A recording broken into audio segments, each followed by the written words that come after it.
When the 7 days were almost completed, the Jews from Asia, seeing him in the temple, stirred up the whole crowd and laid hands on him, crying out, "Men of Israel, help! This is the man who is teaching everyone everywhere against the people and the law and this place. Moreover, he even brought Greeks into the temple and has defiled this holy place." For they had previously seen Trophimus the Ephesian with him in the city, and they supposed that Paul had brought him into the temple. Then all the city was stirred up, and the people ran together. They seized Paul and dragged him out of the temple, and at once the gates were shut. And as they were seeking to kill him, word came to the tribune of the cohort that all Jerusalem was in confusion. In Acts 21, the Apostle Paul returns to Jerusalem after his third missionary journey to Asia Minor and Greece, where he often had encountered Jewish opposition. Once he was back in Jerusalem, some Jews from Asia Minor recognized him in the temple. Since they had seen him elsewhere in Jerusalem with Gentile, non-Jewish, Christian believers, they assumed he had brought these foreigners into the temple. This would have been a serious violation of temple regulations, a violation punishable by death.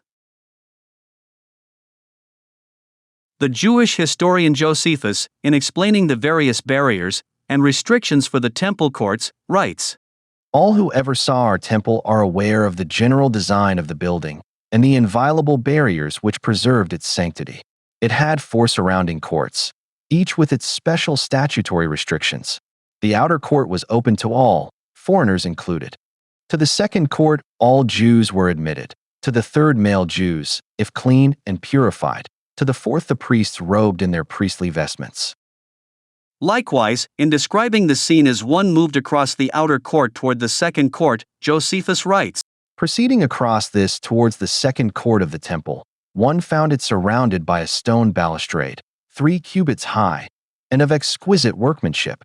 In this at regular intervals stood slabs giving warning, some in Greek, others in Latin characters, of the law of purification, to wit that no foreigner was permitted to enter the holy place, for so the second enclosure of the temple was called."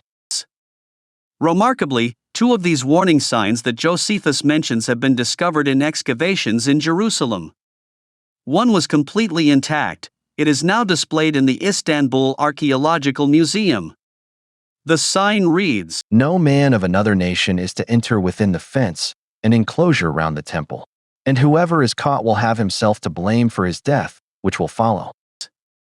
The other stone sign, now in the Israel Museum in Jerusalem, is broken and incomplete, but enough of the text is preserved to determine that it says essentially the same thing.